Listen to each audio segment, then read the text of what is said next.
Boa noite a todos. Estamos iniciando mais uma live aqui no nosso canal Padre Francisco Amaral.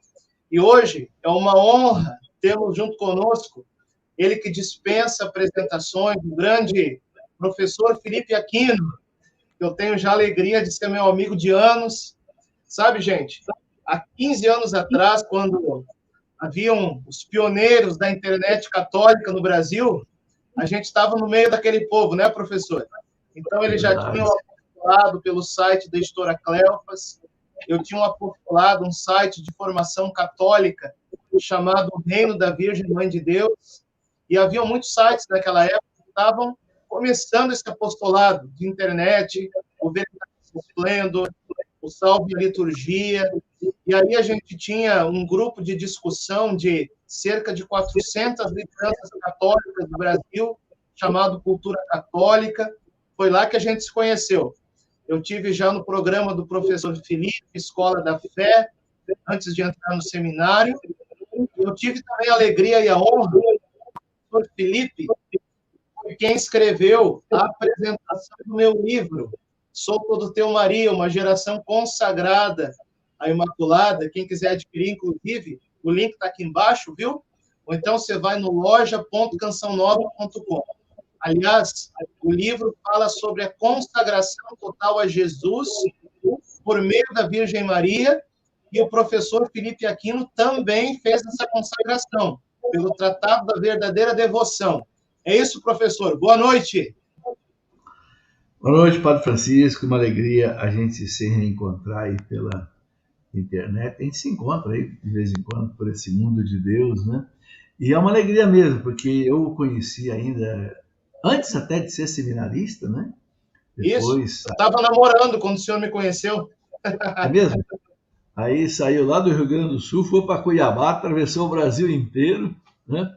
Para, graças a Deus, se ordenar sacerdote lá com o Padre Paulo, lá, graças a Deus. Então, uma alegria. Eu me lembro que quando eu conheci como seminarista, já pedia muito a Deus que fosse um grande sacerdote. Olha, então hoje eu fico feliz de ver realmente o seu trabalho. Eu posso dizer, né, que o senhor é um sacerdote realmente assumido, né? Assumido em que sentido? Quis ser sacerdote mesmo. Como o senhor estava até já namorava, né? Para deixar um namoro, entrar para um seminário é que realmente tem vocação mesmo. E é isso mesmo que a nossa igreja precisa, sabe? Peço a Deus que cubra realmente com suas bênçãos Nossa Senhora e pela consagração, né, a Jesus pelas mãos da Virgem Maria, tenho certeza que ela vai cuidar muito do senhor. Aliás, quero aproveitar para dizer, né, que o seu livro, uma alegria eu ter feito aí a apresentação dele. Eu fiz essa consagração, padre, em 1994. Já tem aí, ó, pelo menos 25 anos, né?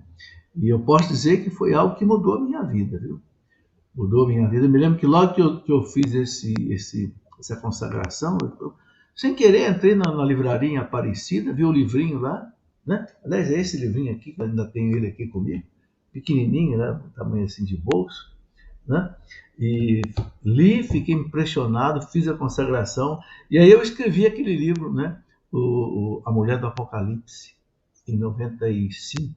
Esse livro saiu do meu coração, assim, numa semana. E tem muito a ver com o tratado, né? Então, beleza, só para a gente começar a nossa conversa. Mas estamos aí. Pode conduzir a nossa... Nossa Senhora vai conduzindo. E nessa noite, nós estamos aqui para falar sobre escatologia. Para quem não sabe, escatologia é a parte da teologia que estuda as últimas realidades, ou seja, o céu, o inferno, o purgatório e o fim dos tempos. E hoje nós queremos responder as perguntas de vocês, ok? Então, se você tem dúvidas sobre esses assuntos que eu falei aqui, pode já deixando as perguntas aí no chat, que o professor está preparado para ser sabatinado. Ele está acostumado já há muitos anos, apresentador, né, programa de televisão, internet, ele está acostumado a responder no bate-pronto, né, professor? Eu sou padre, eu tenho formação também em teologia. Se eu puder, eu dou também uma colaboração em algumas respostas, mas vai fazendo aí a sua pergunta. Vou repetir os temas. Escatologia. Pode perguntar sobre céu, sobre purgatório, sobre inferno, sobre final dos tempos. Vai mandando aí a sua pergunta no nosso chat. E para a gente começar a conversar, professor, eu não sei se o senhor percebe o mesmo que eu, mas parece que em muitos lugares da igreja, muitas paróquias, talvez até muitas dioceses, né, se tem um pouco um certo tabu, um certo receio em falar desses assuntos. Claro, as causas são várias, talvez algumas linhas teológicas, a gente sabe aí que a teologia da libertação não gosta muito de falar nesses assuntos, né? Mas eu queria perguntar, para abrir nossa conversa aqui, professor, qual que é a necessidade de nós falarmos sobre esses temas? Bom, a necessidade, padre, que isso aí são dogmas da nossa fé. Quando a igreja chama alguma coisa de dogma, a palavra dogma quer dizer verdade, é uma verdade que a gente não pode deixar de seguir. Né? Então, a escatologia, como se diz, uma parte da teologia que estuda isso, a partir chama de últimos acontecimentos. Né? Escatonda, do grego, quer dizer últimos acontecimentos. É a morte. Depois tem o juízo particular diante de Deus, o juízo final, definição da vida da pessoa, céu, inferno, purgatório, né? A volta de Cristo, segunda vinda, e, por fim, os novos céus e nova terra. Então, esse quadro é tudo dogma de fé. A gente reza no credo, né? Creio na vida eterna. Né? A ressurreição para nós é o ponto mais importante da nossa doutrina. Né? Tertuliano dizia, ser cristão é acreditar na ressurreição. Quem não acredita na ressurreição não é cristão. E então vem toda essa realidade depois da vida. Né? O nosso catecismo, padre, eu gostaria de começar a conversa dizendo que o nosso catecismo, ele a partir aí do parágrafo 988, quando ele fala, creio na ressurreição da carne, que é o 11º dogma do credo, né? O credo tem 12 dogmas, e ele então desdobra tudo isso daqui, tudo isso que a gente vai conversar, até depois creio na vida eterna, que é o 12º dogma. Então, a partir do parágrafo 998, quem quiser depois fazer uma boa leitura do catecismo também, eu já deixo aí essa indicação, certo? Ok, e está chovendo pergunta aqui, professor. A Ana Patrícia, ela pergunta assim, como que vai se dar a nossa consciência no céu? Quem está no céu está consciente daquilo que acontece lá, pode reconhecer outras pessoas, pode ver o que está acontecendo na Terra. Como que se dá a nossa consciência no céu? Bom, a gente não sabe muita coisa sobre isso, né, padre? A gente sabe o seguinte, quando a gente morre, a alma volta para Deus, para ser julgada por Deus, e o corpo perece na sepultura. Bom, Deus vai refazer o nosso corpo depois. É na alma que ficam todas as faculdades da pessoa, faculdades intelectivas, inteligência, liberdade, vontade, consciência, memória, fica tudo na alma. Então, o nosso eu, o nosso ego é a alma. O corpo é como que vamos dizer assim, uma morada. Né? Então, nós vamos estar diante de Deus conscientes. São Tomás de Aquino, Santo Agostinho, dizem que no céu nós vamos ter uma comunhão muito forte. Claro, se a gente tem uma comunhão aqui na Terra com os parentes, e o céu é muito melhor do que a Terra, claro que vamos ter uma comunhão belíssima. Santo Agostinho fala isso, São Tomás também. Eu me lembro de uma passagem muito interessante na vida de São Francisco Xavier. Ele era amigo de Santo Inácio de Loyola, eles fundaram a congregação jesuíta, né? E só que Santo Francisco Xavier foi lá para as Índias, morreu lá nas Ilhas Moluscas, lá na China, batizou mais de 700.000 pessoas por lá, e ele nunca pôde voltar mais para a terra dele, que era a Espanha. E um dia ele escreveu uma carta para Santo Inácio de Loyola, dizendo, meu amigo, sei que nunca mais eu vou te ver, mas lá no céu eu vou te dar um abraço eterno. Vou te dar um abraço. Quer dizer, o santo tinha essa consciência. Né? Agora, é difícil dizer algo mais além disso. A gente sabe, por exemplo, que no céu a gente não vai se casar mais. Jesus falou claro, no céu ninguém casa, não tem mais casamento. Né? Até a gente fala que os padres, pelo celibato, mais ou menos já estão vivendo essa realidade, né? Antes de todo mundo, porque no céu... E por que a gente não vai casar mais no céu? Porque a vida matrimonial é uma vida só para esse mundo. Mas, puxa vida, eu fui casado aqui, eu, por exemplo, fui casado 40 anos, minha esposa já faleceu, eu vou estar com ela lá. Só que a realidade de casamento não vai existir mais, porque a nossa alma vai estar agora unida com Deus, numa intimidade com Deus tão grande, e a dela também, se estiver no céu, que não vai ser preciso mais, entende? Quer dizer, a união dos dois com Deus forma uma união deles entre si. Ou seja, não vai haver nada de tristeza, nada de falta do que muita gente possa pensar. Outra coisa, as almas do céu, elas intercedem por nós aqui na Terra. Isso o catecismo da igreja fala bem claro, né? Eu vou até dizer qual é o parágrafo, porque pessoas perguntam isso, sabe, padre? Por exemplo, eu tenho aqui uma referência, parágrafo 958 do catecismo, quando fala da comunhão dos santos. O parágrafo 958 do catecismo diz assim que quanto mais, olha que interessante, quanto mais nós rezamos pelas almas do purgatório, mais a oração delas por nós é eficaz. É só ler o parágrafo 958. Então, realmente, vale a pena rezar pelas almas do purgatório. Depois nós vamos poder desdobrar isso um pouco mais. Por isso que a igreja, em todas as missas, tem um momento dos mortos, a igreja reza pelas almas do purgatório, né? Porque a gente sabe que elas não podem fazer nada mais por elas, mas podem fazer por nós. Com certeza. E eu me lembro também daquilo que Santa Catarina de Sena, que é a doutora da igreja, ela fala no diálogo, na verdade, Deus Pai que fala a ela, que no céu os justos, eles se comunicam entre si. Então, com certeza, a gente não sabe como vai ser, mas a gente vai poder se reconhecer uns aos outros no céu, e o céu é muito melhor do que qualquer coisa que a gente pode imaginar. Como diz a Bíblia, aquilo que os olhos não viram, aquilo que os ouvidos não ouviram, é aquilo que Deus preparou para os seus escolhidos. Então, gente, o céu vai ser maravilhoso, e é para lá que a gente tem que ir. Uma pergunta agora sobre o purgatório. O Rogério, ele pergunta assim, todos irão para o purgatório? Quanto tempo fica nele?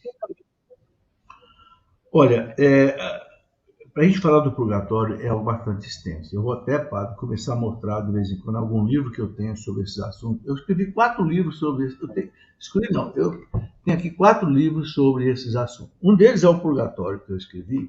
Eu chamei de purgatório o que a igreja ensina, né? Esse livro aqui eu procuro colocar aqui o que a tradição fala sobre o purgatório, o que a Bíblia fala sobre o purgatório, o que o magistério da igreja fala sobre o purgatório, o que os santos falaram sobre o purgatório. Tem coisas maravilhosas, por exemplo, Santa Faustina Kowalska, São Francisco de Sales, Santa Teresa d'Ávila, Santa Catarina de Sena. Então, quem é que vai para o purgatório? Primeira coisa, o purgatório não é um lugar, porque o purgatório é para a alma. Então é um estado de vida da alma, né? A alma não ocupa espaço, a alma é espiritual, a alma não tem matéria. Nós não conseguimos pensar nisso, nós estamos acostumados com coisas materiais. Mas Deus não tem matéria, o Pai não tem matéria, o Espírito Santo não tem matéria, o Verbo não tem matéria. Só que o Verbo se encarnou, assumiu uma matéria. Mas o Verbo, antes da encarnação, não tinha matéria. A alma, o parágrafo 1030 do Catecismo, eu vou dar essas referências, depois quem quiser conferir. O parágrafo 1030 do Catecismo, ele fala assim: aqueles que morrem na amizade de Deus, mas não estão perfeitamente purificados, passam por uma purificação que a igreja chama de purgatório. A gente não vai achar essa palavra na Bíblia, porque a Bíblia não tem essa palavra. Essa palavra purgatório foi a teologia católica que estabeleceu para explicar essa realidade que a Bíblia fala várias vezes. Tem muitas passagens da Bíblia que dão, não uma explicação exata do purgatório, mas dá o embasamento bíblico. E a igreja, inspirada pelo Espírito Santo, que Cristo prometeu na Santa Ceia, ela consegue enxergar daí a coisa. Então, tem vários concílios que confirmaram o purgatório: o concílio de Florença, o concílio de Trento, o concílio Vaticano I, Vaticano II, a gente não tem dúvida sobre isso. Agora, Quanto tempo uma alma fica no purgatório? Aí, esse falar de tempo na eternidade é difícil. Por quê? Porque na eternidade não tem mais tempo nem espaço. É outra coisa difícil de explicar para o povo. Tempo e espaço são duas realidades, duas quantidades físicas que só existem nesse mundo. Na eternidade não tem mais relógio. Acabou, o tempo para. Né? E o espaço, ele não é necessário mais. Por que Deus vai poder fazer o juízo final reunindo toda a humanidade todos os tempos? Mas não há ginásio de esporte que caiba esse povo, porque não ocupa mais espaço. Então Deus poderá reunir toda a humanidade ressuscitada, hein? Não é só o corpo, a alma, não, o espírito, o corpo, a alma e o corpo. Deus pode reunir tudo aí, aqui na mão dele, porque não ocupa mais espaço. Aí é interessante, sabe, eu entendi um pouco disso. Eu fiz doutorado em física no ITA e eu pude estudar a teoria geral da relatividade do Einstein. Einstein mostrou, a gente vê isso na teoria da relatividade, que quando um objeto ele caminha na velocidade da luz, desaparece o tempo e desaparece o espaço para ele. Você não enxerga mais o objeto, ele some. Mas ele existe, só que você não vê mais. E o tempo também não passa. Entende? Agora, a eternidade, então falar de tempo no purgatório, antigamente, antes do Papa Paulo VI estabelecer a Constituição sobre as indulgências, que aliás é outro livro que eu escrevi, o que são as indulgências, porque o povo pergunta muitas dessas coisas, eu escrevo o que o povo pergunta, sabe, padre? Então, aqui nas indulgências, por exemplo, o Papa Paulo VI, em 1967, depois do Concílio Vaticano II, que terminou em 65, o povo disse, o Papa vai acabar com o negócio de indulgência. Né? Nada, pelo contrário. O Papa escreveu a Constituição Apostólica sobre as indulgências, tem aqui nesse livro. O Papa reafirmou tudo sobre indulgência. Por isso que toda hora a gente vê o Papa Francisco, aí, Papa Bento, autorizando a indulgência. A indulgência elimina a pena temporal que a pessoa tem que ter que cumprir no purgatório para chegar à sua santificação. Agora, o que o Papa Paulo VI fez? Antigamente, antes disso, antes de 1967, se falava assim, se você cumprir tal coisa, você recebe 300 dias de indulgência no purgatório. Ou 200 dias. O Papa Paulo VI acabou com isso. Porque a própria ciência mostrou para a igreja que na eternidade não tem mais dia. Então agora, ou a indulgência parcial ou a indulgência plenária.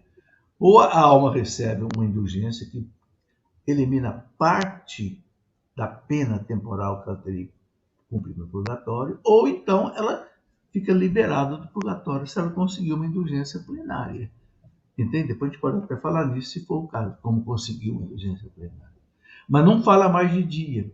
Então é muito difícil a gente falar agora de dia. A gente tem que falar mais de intensidade. Intensidade de... Porque o que a alma faz no purgatório? Ela é purificada. Depois, padre, se der tempo, eu quero ler aqui nesse livro que eu escrevi sobre o purgatório. Eu coloquei aqui nesse livro o Tratado do Purgatório, que foi escrito por Santa Catarina de Gênova, que morreu em 1510, e ela fala o seguinte, que ela viveu na Terra 2 anos de purgatório. E o que ela fala nesse tratado dela, que não é muito longo, é muito interessante. Ela fala o purgatório, a dor do purgatório é a saudade de Deus. Esse é o fogo que queima. A alma tem uma paixão para ir para Deus, mas ela sabe que ela não pode, porque ela não está ainda santificada. Então, no purgatório, o que vai acontecer? Ela vai se purificando. Ela compara com... Você pega uma bola escura, né, preta, e essa bola vai ficando mais clara, mais clara, mais clara, mais clara. De repente, ela fica iluminada. Parece uma lâmpada, pão, chegou à santidade. Aí ela pode ir para Deus. Entende? Então, mais ou menos é isso. Professor, o senhor conhece a promessa de Nossa Senhora sobre o escapulário? Que ela diz assim, aqueles que usarem o escapulário, né, devotamente, que usarem bem o escapulário, serão libertos do purgatório no primeiro sábado, após a sua morte. Só que daí a gente fica pensando, bom, mas no purgatório, então, será que tem dia da semana, segunda, terça, quarta, quinta, sexta, sábado? Ou a gente pode entender essa promessa como Nossa Senhora dizendo que ela vai diminuir muito purgatório de quem usa o escapulário. Como que a gente pode entender isso? Quando Nossa Senhora fez essa promessa, a igreja acreditava que no purgatório houvesse dias. Então, evidentemente, Nossa Senhora falou naquele tempo, nessa linguagem, para as pessoas entenderem. Eu penso que hoje, como a igreja já entendeu que no purgatório não tem dias, eu penso assim, quando nós celebramos um sábado aqui, Nossa Senhora leva essa pessoa à purificação total, né? Agora, qual é como não tem dia, é um momento que nós celebramos aqui, né? O sábado, Nossa Senhora, né? Eu vou dar uma sugestão, não que seja uma coisa 100% que você possa acreditar sempre. Vamos supor que uma pessoa que usa o escapulário morreu aí com essa devoção, com essa promessa, né? No sábado seguinte, em que, né, muitas vezes até se celebra a missa pela alma da pessoa, que a pessoa possa, devido à promessa, possa estar sendo libertada do purgatório. Ok. A pergunta do Luiz Marcos. O senhor já falou bastante sobre o purgatório, mas ele pergunta se o inferno é um local físico, e eu quero aqui ampliar a pergunta. Vamos lá, vamos complicar um pouquinho. Eu quero perguntar sobre o inferno e sobre o céu. Porque, veja só, Jesus, ele está ressuscitado em glória, ok? O corpo de Jesus nunca vai ser encontrado, porque ele de fato ressuscitou. E Nossa Senhora também, ela está assunta ao céu, e nós sabemos, pela doutrina da igreja, que no dia do juízo final, os justos que estão no céu em alma vão ressuscitar em seus corpos. Aí a gente pensa assim, bom, mas o corpo é matéria, o corpo, ele ocupa lugar. Então, como que é isso aí? O céu e o inferno, eles são um lugar ou também não são? Não é um lugar como aqui na Terra. Uma coisa que nós temos que entender é o seguinte, na eternidade, por que eu falei, não tem mais espaço e tempo. Porque espaço e tempo são realidades deste mundo. Esse mundo vai ser transformado. O catecismo não fala que esse mundo vai acabar. Isso aqui é uma coisa que vai chamar a atenção. O parágrafo 1047 do catecismo fala que quando houver a transformação do mundo. Tanto é que a Bíblia fala em novos céus e nova terra. Então aí é uma coisa que muita gente fica com a visão, não, vai terminar tudo com fogo, catástrofe. Isso é uma linguagem apocalíptica que não pode ser interpretada assim ao pé da letra. Agora, então, um corpo ressuscitado, ele não ocupa espaço. Como entender isso? Vamos ver Jesus ressuscitado. Os apóstolos estavam reunidos no cenáculo e Jesus entrava sem rasgar as paredes, sem abrir as portas. Por quê? Porque ele passa por dentro da parede. Não é que ele passa por dentro da parede. A parede não é obstáculo para ele. Porque, vamos explicar uma coisa. Eu sou professor de física há muitos anos. A física diz assim, 2 corpos não podem ocupar o mesmo lugar no espaço ao mesmo tempo. Por isso que quando um bate no outro tem um desastre. Na eternidade, 2 corpos podem ocupar o mesmo lugar no espaço. 3 corpos podem ocupar o mesmo lugar no espaço. 1 milhão de corpos podem ocupar o mesmo lugar no espaço. Porque a realidade do espaço lá não existe mais. Entendeu? Então, tanto o céu, quanto o inferno, quanto o purgatório, não tem mais problema de espaço. Não haverá mais um mundo como esse mundo que a gente... Agora, você pergunta, como é que é, professor? Não sei. Não sei, a igreja não explica, porque Cristo não explicou, e Cristo não explicou, porque se ele explicasse, nós não íamos entender. Então, para que explicar? Né? Não adianta eu querer dar uma aula de física quântica para uma criança de 10 anos, ela não vai entender. Então, para que eu vou dar uma aula de física quântica para ela? Tem muita coisa que Deus não explicou para nós, porque nós não entendemos. Não adianta.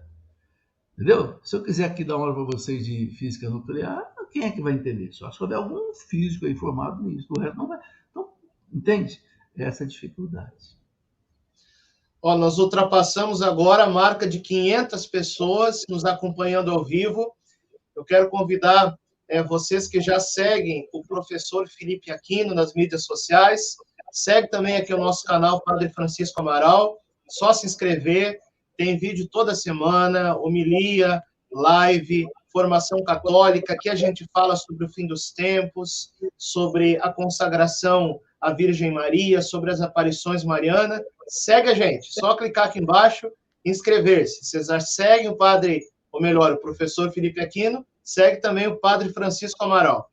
A pergunta do Anderson Gonzaga, ele pergunta assim, em La Salette é uma aparição reconhecida, aprovada pela igreja, né?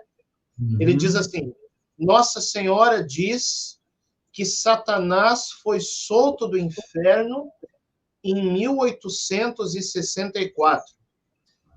Eu vou ampliar um pouquinho a pergunta.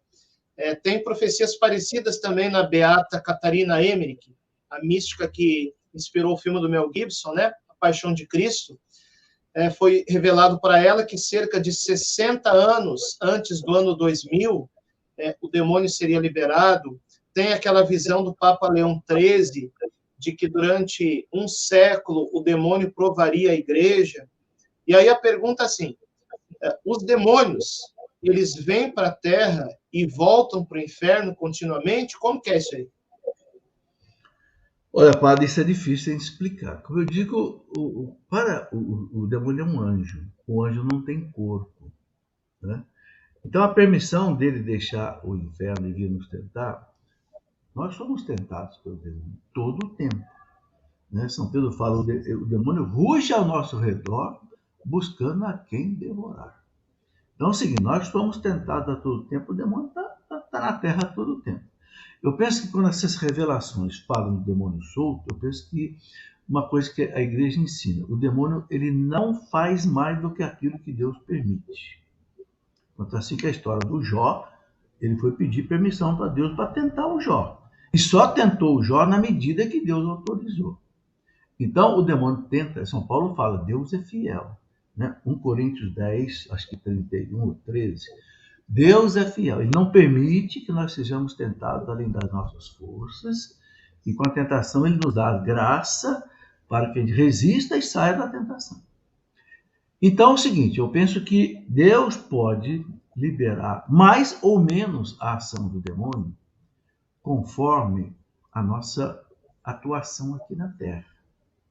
Porque uma coisa que a igreja explica, os santos falam, é que Deus usa até o demônio para a nossa santificação. Porque a gente se torna forte quando você combate. O jogador, para jogar bem, ele vai treinar. O boxeador, ele vai... Então, e com quem que você treina? Como é que você treina na vida espiritual? Na tentação. É na tentação que você reza, você faz jejum, você faz... Então, Deus pegou deixar o treinador tentar ele lá, na medida que... Entende? Então, eu vejo assim, sabe, padre? Porque as revelações particulares, a igreja não obriga a gente a acreditar nelas piamente. E a gente sabe também que Deus pode alterar os seus planos. Vê lá a cidade de Nínive. 40 dias Nínive vai ser destruída, Jonas. Fala lá. Não, Deus disse, vou suspender. Então, na medida que a gente anda mais com Deus ou anda menos com Deus, eu acho que Deus dosa mais a permissão do mal também nos treinar mais ou menos, vamos dizer assim, na nossa vida espiritual. Por isso, com certeza, a igreja ela vai sair mais purificada dessa provação que ela está passando. Não tenho dúvida nenhuma. Não é segredo para ninguém que a gente está vivendo uma grande crise de fé, não somente fora, mas também dentro da igreja. Por que Deus permite isso? Porque a igreja seja purificada. E mesmo as perseguições, já dizia Tertuliano, o sangue dos mártires, né, professor? É semente de novos cristãos. Então, com certeza, a igreja vai sair muito mais purificada depois desses tempos de provação. Sem dúvida. Isso é Uma importante. pessoa está perguntando aqui também, é a Sônia Guimarães. Todas as almas que estão no purgatório, elas alcançarão o céu? Todas as almas que estão no purgatório vão para o céu. O purgatório só tem uma porta de saída para o céu. Isso a igreja também fala com segurança, com certeza. Né? É exatamente o que está no catecismo que eu citei para 1030. Aqueles que morrem na amizade de Deus, mas não estão perfeitamente purificados, passam por uma purificação para ir para o céu. Então, outra coisa que o catecismo fala, no parágrafo 1030, é que o purgatório não tem nada a ver com o inferno. Tem gente que fala assim, o purgatório é igualzinho ao inferno, só que não. O catecismo fala bem claro, parágrafo 1030, completamente distinto do sofrimento do inferno. O inferno é uma frustração total. O purgatório, não. Quando São Francisco de Sales fala do purgatório, ele fala assim com tanta beleza, que ele fala assim, é um estado mais desejável do que temível. Olha que interessante. Um santo doutor da igreja. O purgatório é uma coisa tão maravilhosa de Deus, é um recurso tão maravilhoso que Deus nos deu, né? Porque senão ia todo mundo para o inferno. Quem não morresse santo, eu pergunto, quem de nós aqui pode dizer assim, eu sou santo, 100% santo? Quem pode dizer? Eu não vou dizer nunca. Entendeu? Mas, embora o purgatório seja um lugar de purificação e é um lugar de dor espiritual, quando se fala de fogo no purgatório, não se pode entender um fogo do fogão. O fogo do fogão você tem que ter gás ou você tem lenha. Não é isso. Esse fogo, o fogo na Bíblia tem um sentido de purificação, de ardor de Deus, de amor de Deus, uma série de coisas desse tipo. A Soraya Morteiro, professor, ela pergunta assim, uma pessoa que morreu sem se converter, vamos entender aqui, uma pessoa que morreu em pecado mortal, ela pode ser salva pelas nossas orações? Como que fica isso? Padre, essa pergunta é um pouco da gente responder objetivamente. O catecismo diz assim, quando fala aqui do inferno, né? Eu vou até indicar qual é o parágrafo que o catecismo fala isso para quem quiser depois conferir. É bom, então, quem pode ler mais coisas, inclusive, né? Parágrafo 1033. O catecismo diz, se a pessoa morrer em pecado mortal, ela vai para o inferno. Agora, é preciso lembrar o seguinte, Deus vai fazer de tudo para salvar essa pessoa até o último instante de vida. Ou seja, a pessoa pode receber a graça do arrependimento e ela se salvar. Vou contar aqui uma história rápida que está na vida do cura d'Ars, São João Maria Vianney. Um dia ele estava celebrando a missa e ele tinha o dom, né, de ciência, de revelação. Ele estava celebrando a missa bem cedo e uma mulher lá no fundo da igreja, de preto, chorando, porque o marido tinha morrido, suicidou. Pulou de um rio lá e suicidou. E a mulher achou que o marido estava no inferno, porque naquele tempo, né, era mais ou menos 1800 e pouco, a mentalidade era essa, suicidou, está no inferno. Hoje o catecismo diz que não. O catecismo que depende das circunstâncias de depressão e tal, a culpa da pessoa pode ser diminuída. Aqui no catecismo. É importante lembrar que o pecado mortal ele tem 3 condições para que seja de fato mortal. Então, tem que haver uma matéria grave, a plena consciência do mal que a pessoa está praticando e a plena liberdade. Então, vamos ver. Suicídio, bom, é uma matéria grave, contra o 5º mandamento. Mas, às vezes, a pessoa está num estado de desespero ou de uma desordem psíquica tão grande que ela não vai ter na hora nem a plena consciência ou então nem a plena liberdade. E por isso, no caso da pessoa, não se torna um pecado mortal, embora seja matéria grave. Por isso que nós não podemos pensar que a igreja nunca disse que ninguém está no inferno. A igreja diz que muitos estão no céu, mas a igreja nunca disse que tal pessoa está no inferno, porque a gente não sabe. Então, claro, vamos cuidar da nossa alma, mas vamos rezar pela salvação das pessoas. Eu interrompi um pouquinho a resposta, professor. Eu quis frisar, nós precisamos conhecer a igreja muito clara e objetiva e nos falar sobre o que é o pecado mortal. Então, aí o senhor estava contando a história do cura d'Ars.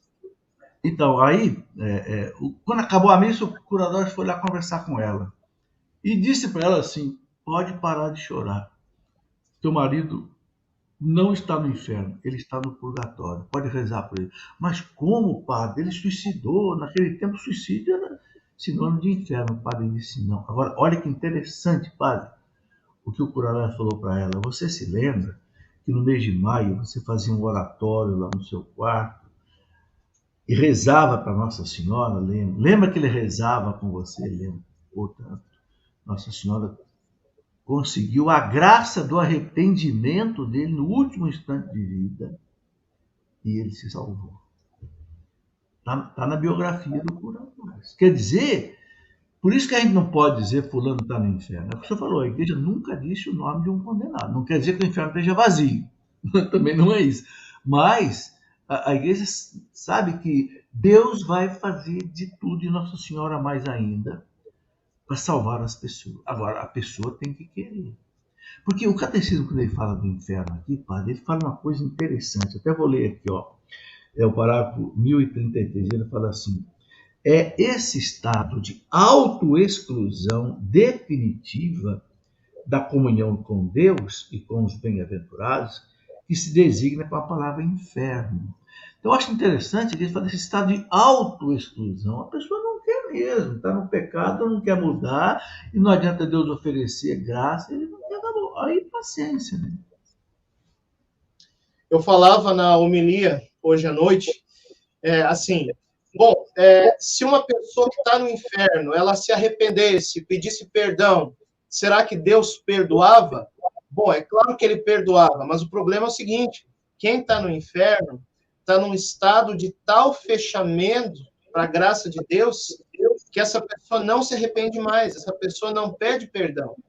Por isso que o inferno é eterno, é para sempre. De fato, quem morre em pecado mortal, porque o pecado mortal é isso, é uma decisão radical de se separar de Deus. Quem morre nesse estado não se salva. Não é que Deus não queira salvar a pessoa, é que a pessoa fez uma escolha. Mas agora, presta atenção, gente, nisso que o professor Felipe Aquino falou. O que pode acontecer é que, pelas orações de outras pessoas, alguém que, por exemplo, passou a vida toda longe de Deus, mas quem sabe tem uma mãe ali, né, professor? Que nem Santa Mônica, que rezou para Santo Agostinho, tem uma esposa, tem um marido, não sei. Talvez a pessoa iria morrer em pecado mortal, mas no último instante de vida, pela oração de outra pessoa, ela recebe ali uma graça que a gente chama de contrição perfeita. A pessoa pode não ter nem mais como se confessar, mas se ela pudesse, ela iria se confessar. É a contrição perfeita, por amor a Deus. Bom, essa pessoa pode receber uma graça no último instante e sair do pecado mortal e se salvar. Pode ser que fique 500 anos no purgatório, se lá existisse tempo como o nosso, mas ela se salva. Então, gente, Deus é o maior interessado em salvar pessoas, eu tenho certeza disso, sabe? Eu acho que se fosse ser humano julgando gente, ia ser pior. Mas Deus é aquele que, mais que salvar a gente, ele procura qualquer brechinha para nos salvar. Eu acredito nisso, professor. É claro, padre. Deus é pai, né, padre? A gente chama Deus de pai a vida inteira. Qual é o pai que conscientemente jogaria um filho no inferno? Nenhum de nós. Então, Deus que é muito melhor do que nós.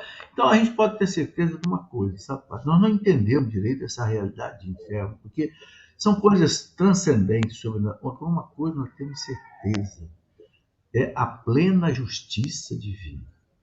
Que ninguém vai ficar revoltado de saber que alguém está no inferno. Isso, sabe? Porque já pensou assim, mas se eu estiver lá no céu, saber que um irmão meu está no inferno, como é que eu vou ser feliz lá no céu? Você vai ser 100% feliz no céu.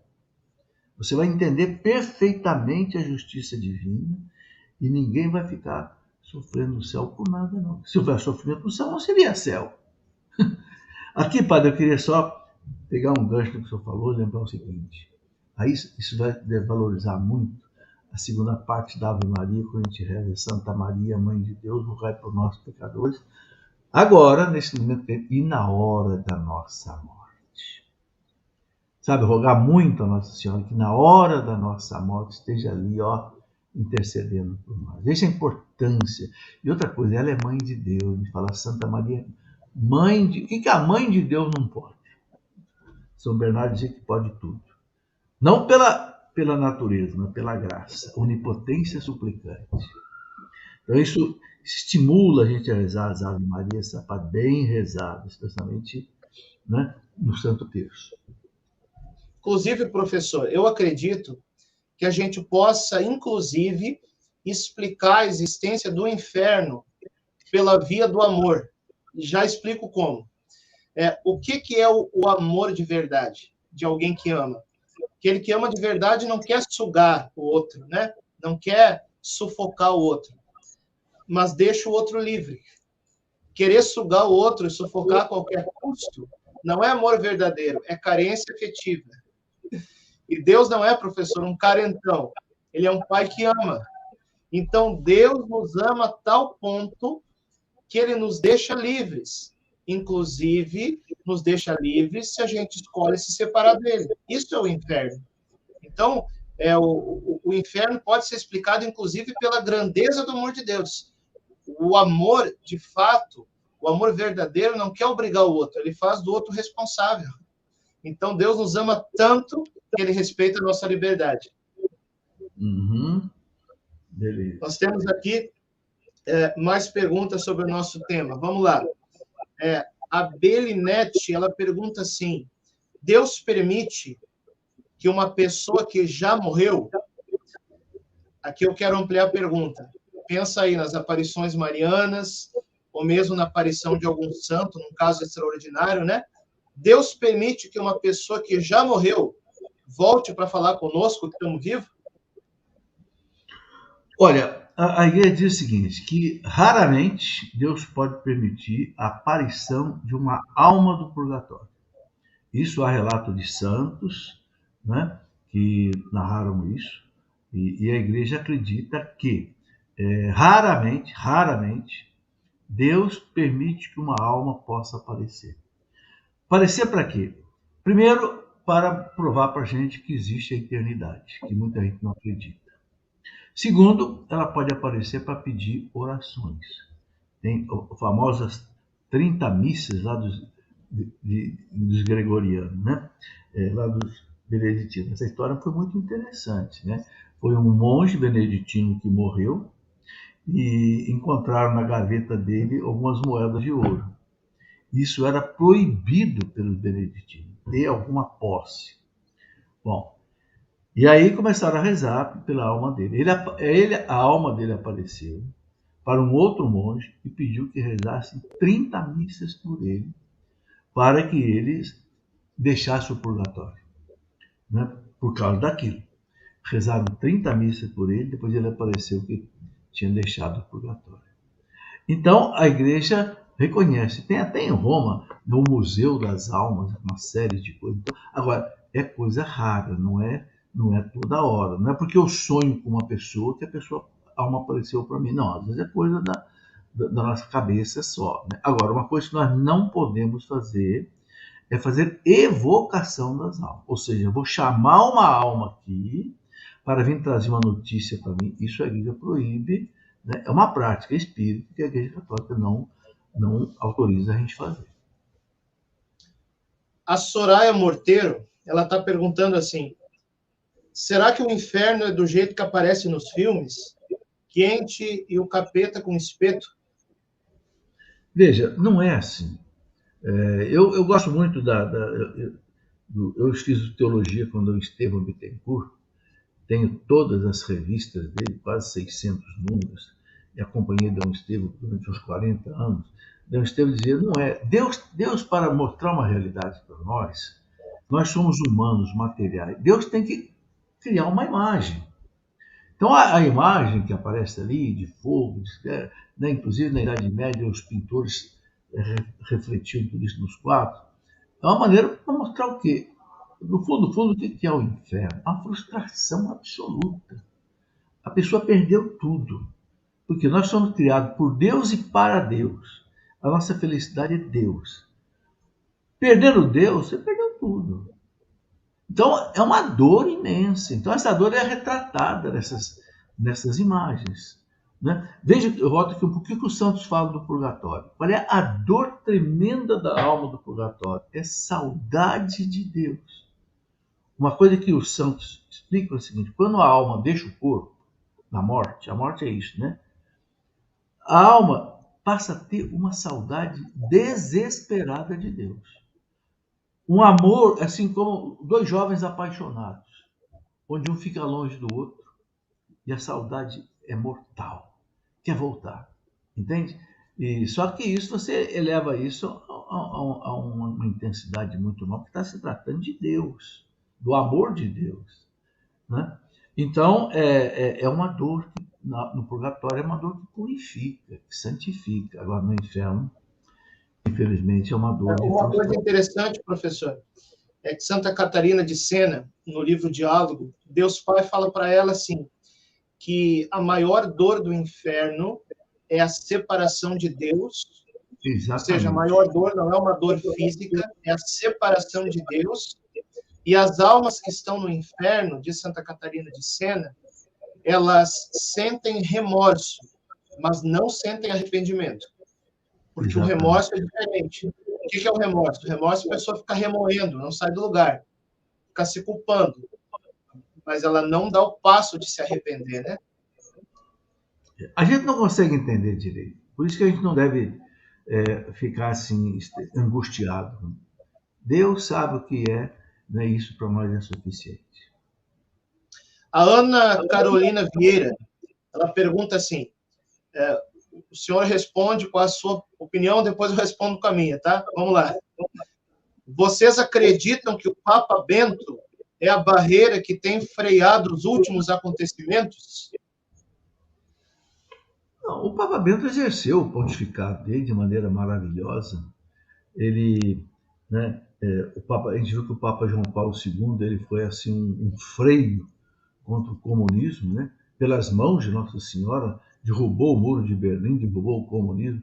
E o Papa Bento completou o trabalho de João Paulo II, né? Mostrando os perigos da teologia da libertação, mostrando o perigo do ateísmo. Ele falava muito da ditadura do relativismo, perigosíssimo na igreja, porque destrói o cristianismo. Então, o Papa Bento, assim como o Papa João Paulo, foi um freio realmente a muita coisa negativa, né? Eu tenho uma admiração profundíssima pelo Papa Bento, até que tem vários livros dele aqui. Um homem de uma santidade, de uma competência extraordinária. Fez realmente um trabalho muito importante na igreja. Eu posso dizer. O Pedro Regis, de Anguera, eu conheci ele pessoalmente, eu sinceramente acredito, né? A igreja está estudando o caso ainda. O Pedro Regis, ele vê Nossa Senhora algumas vezes na semana. A interpretação do Pedro Regis é que o Bento XVI é como se fosse uma barreira que está impedindo que o mal passe. Eu vejo muito sentido nisso, mas atenção, com isso, eu não estou dizendo que Francisco não seja Papa. Atenção. Opa, Somente um Papa pode julgar outro Papa. Eu celebro missa pelo Papa Francisco todos os dias, tá bom? Então, aqui eu não estou afirmando, tá? Não estou questionando nada em relação ao papado de Francisco. Mas o que eu vejo? Bento tem um papel muito importante na igreja. E eu acredito que é por isso que Deus está conservando ele. Se nós pensarmos uns anos atrás, quando ele escreveu sobre a doutrina moral da igreja, foi muito importante. Quando ele, há 2 anos atrás, fez aquela publicação que na época deu polêmica, junto com o cardeal Sara, e de fato eles publicaram juntos, por mais que a imprensa quis separar, foi muito importante ali no sínodo da Amazônia, onde tinha gente querendo acabar com o celibato. Bento XVI defendeu a teologia do celibato. Então, de fato, Bento XVI é uma muralha. Então, não é querer colocar um contra o outro, né? Mas Bento XVI tem uma importância profética muito grande. Eu acredito nisso. Inclusive eu não gostei do filme que fizeram os dois papas, né? Eu achei uma coisa indecorosa.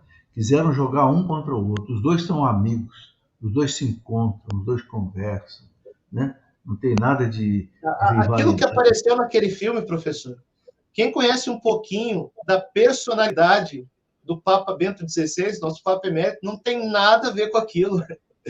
Bento XVI, ele tem uma personalidade mais tímida.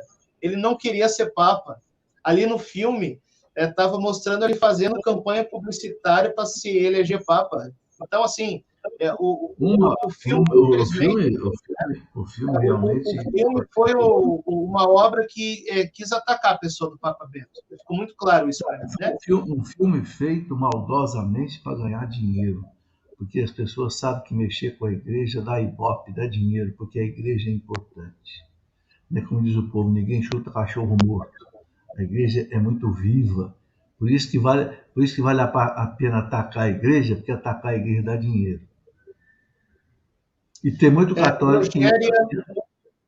Rogéria Monteiro, ela pergunta assim, gostaria de saber se o limbo existe ou não. O que a igreja diz sobre isso? O limbo? Não, o limbo nunca foi dogma de fé. Os teólogos, alguns teólogos, criaram esse mais do limbo, porque, como Jesus disse, quem crer e for batizado será salvo. Né? A criança não foi batizada. Então, será que ela pode ser salva ou não? O catecismo da igreja atual, quando fala disso, diz o seguinte, que nós devemos ter a esperança da salvação dessas crianças, na misericórdia de Deus, por um caminho que nós não conhecemos. Não é? O caminho da misericórdia de Deus. Inclusive, ele cita aquela passagem do Evangelho, deixai vir a minhas criancinhas. Então, a criancinha que morreu sem batismo, a gente deve acreditar que ela vai ser salva por um caminho extraordinário da misericórdia de Deus. É o que o catecismo leva a gente a pensar. Agora, uma coisa que eu preciso dizer, sabe, as pessoas perguntam, pode batizar uma criança que já morreu? Não pode. Nenhum sacramento pode ser ministrado a uma pessoa que já morreu. Nenhum dos 7 sacramentos. Importante falar também que, em caso de urgência, qualquer pessoa pode batizar. Né? Porque, assim, veja, não é que nós pensemos que se a criança não for batizada, não vai ter chance de que ela se salve, porque o catecismo abre realmente essa possibilidade. E eu volto naquele princípio. Deus é o maior interessado na salvação dessa criança, mais do que nós, mais do que o pai, mais do que a mãe. Né? Então, uma tese teológica que eu já vi, acho que até foi o senhor que falou uma vez na Canção Nova, que Deus poderia, no momento da morte dessa criança, se revelar a ela de uma maneira semelhante à que ele fez com os anjos na eternidade, e essa criança teria a possibilidade de optar ou não por Deus, né? Então, assim, se ela tivesse conhecido Deus em vida, se ela tivesse oportunidade de optar em ser batizada, ela se batizaria. Então, isso poderia ser uma via, né, de salvação para essa criança. Mas agora, sim, isso não é com a gente, isso é com Deus.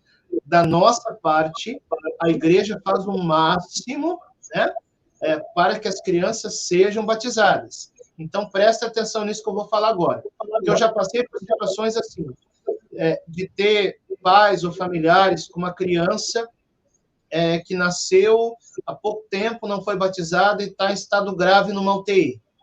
Aí a família sai ligando para tudo que é padre, querendo que um padre vá lá correndo batizar.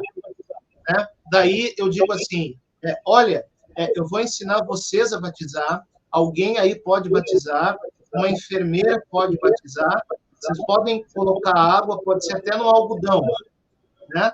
E aí coloca na testa da criança um pouquinho de água e fala, o nome da criança, por exemplo, Ana, eu te batizo em nome do Pai e do Filho e do Espírito Santo. Então, a criança ali, ela já está batizada, se isso for feito. Depois, ela saindo do hospital, se recuperando, se Deus quiser, a gente vai fazer na igreja os ritos complementares. Aí sim, né? É um rito. Mas o batismo, em caso de urgência, qualquer pessoa pode fazer. Isso é importante as famílias saberem, porque às vezes a pessoa fica falando, não, mas a gente quer que seja um padre. Mas, gente, no momento de urgência, não é a gente quer ou a gente não quer. O mais importante é batizar a criança. Depois o padre recebe a criança na igreja, claro, mas agora o mais importante é batizar. Então, os familiares mesmos, ou alguém, um profissional de saúde, pode fazer isso aí. Inclusive, o padre Paulo Ricardo, professor, ele tinha um apostolado muito bonito, que ele passava nas UTIs de hospitais, né? UTI pré-natal, e eu não me lembro se é esse o nome onde ficam as crianças ali, e aí ele ensinava os enfermeiros a batizar. Então, os enfermeiros poderiam, no expediente deles, ir passando nas crianças que estavam em risco, né? E eles mesmos batizar. E a igreja permite isso. Então, é muito importante a gente falar sobre isso, porque diz respeito àquilo que nós podemos fazer. O resto, bom, aí a gente confia na misericórdia de Deus. Vamos para mais pergunta aqui. Aqui está perguntando a respeito... Perdi aqui uma pergunta que eu tinha, então eu não vou achar o nome da pessoa, tá? Mas uma pessoa perguntou assim, quem já morreu? Ainda não aconteceu o juízo final. Então as almas estão dormindo? O que está acontecendo? Bom, a igreja ensina o seguinte, que após a morte nós passamos pelo juízo particular. Está lá na Carta aos Hebreus, capítulo 9, versículo 27, está escrito assim, está determinado que cada um morra uma única vez, veja bem, não tem reencarnação, morra uma única vez, e em seguida vem o juízo particular. Ali se decide a sorte eterna da pessoa, se ela vai para o purgatório, se ela vai para o céu direto, se ela vai para o inferno. Isso não muda mais. Agora, nenhuma alma vai estar dormindo na hora do seu juízo. Como é que a alma vai estar dormindo? A alma não dorme. O que dorme é o corpo. A alma não tem olhos para fechar. Entende? A alma não tem cérebro para adormecer. A alma não dorme. Entende?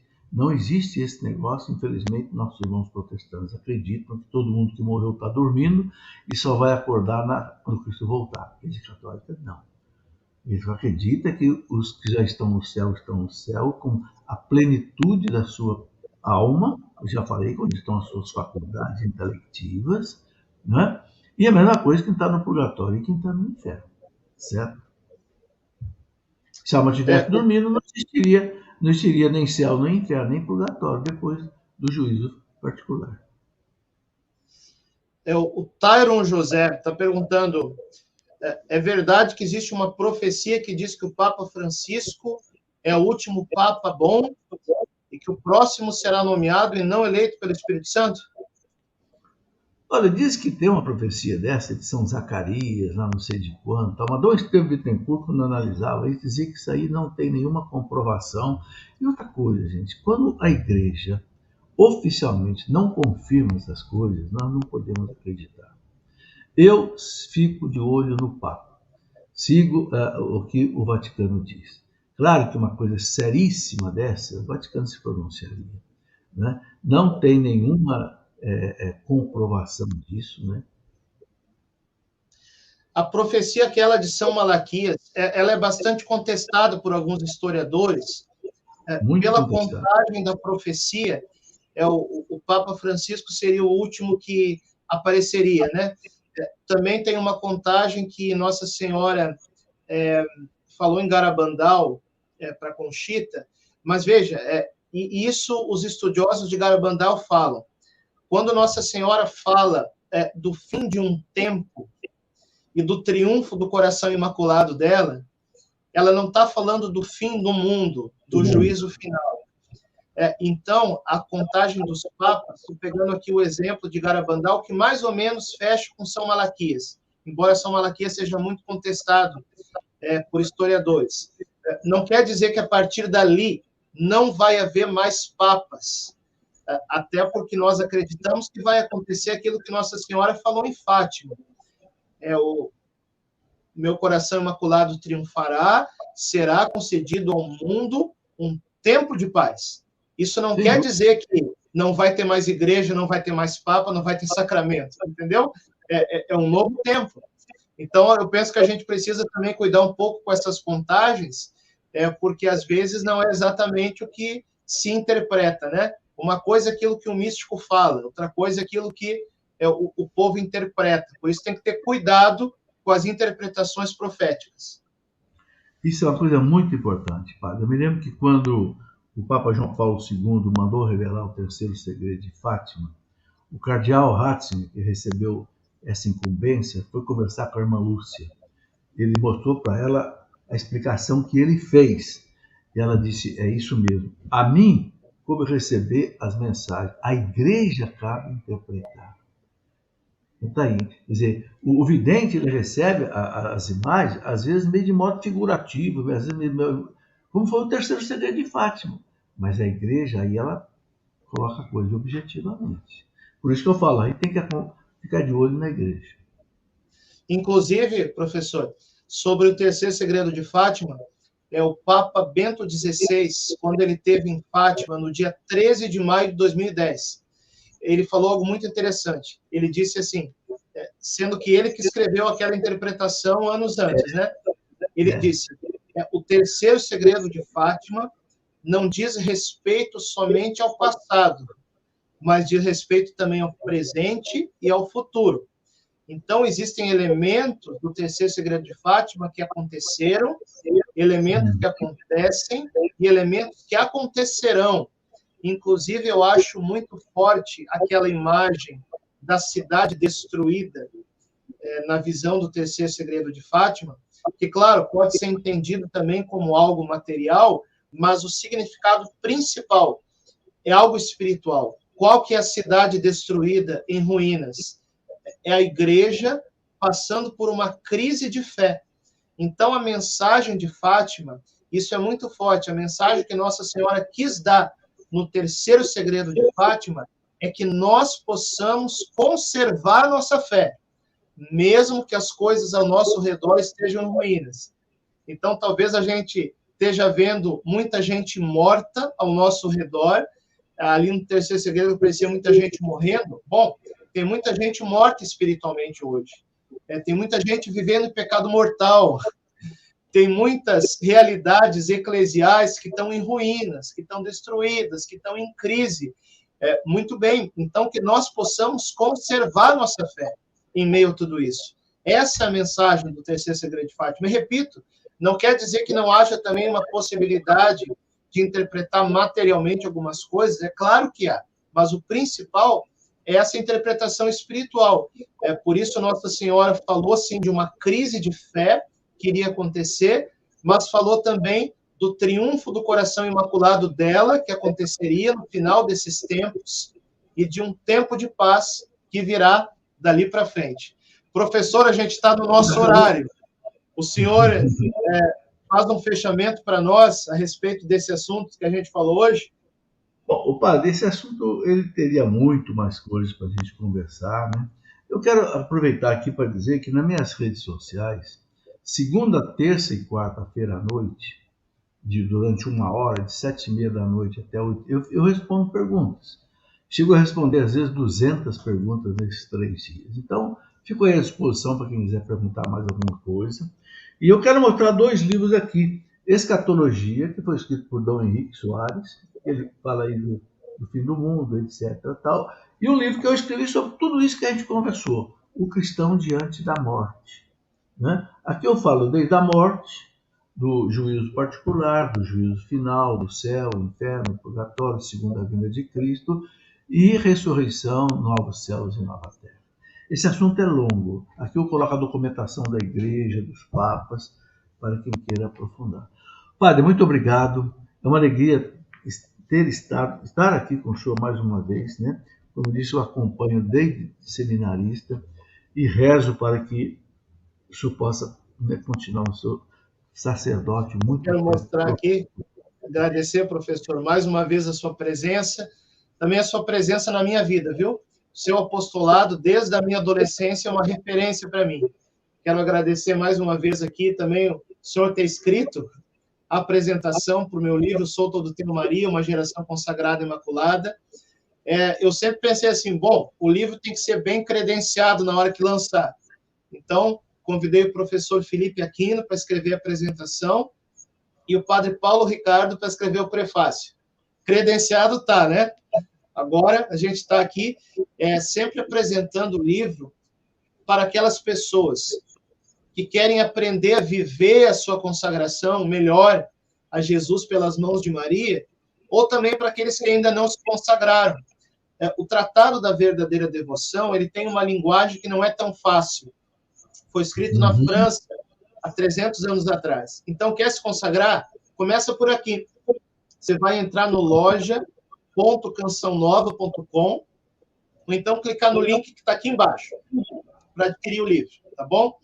Aí procura lá, Sou Todo Teu Maria, editora Canção Nova, autoria do Padre Francisco Amaral, tá bom?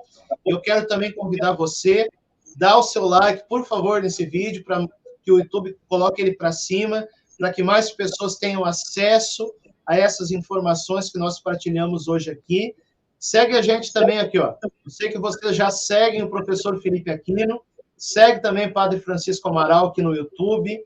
Toda semana eu publico homilia, live, conteúdo mariano sobre a consagração, sobre as aparições, sobre o fim dos tempos. E segue também a gente no Instagram, Padre Francisco Amaral e Professor Felipe Aquino, no Instagram.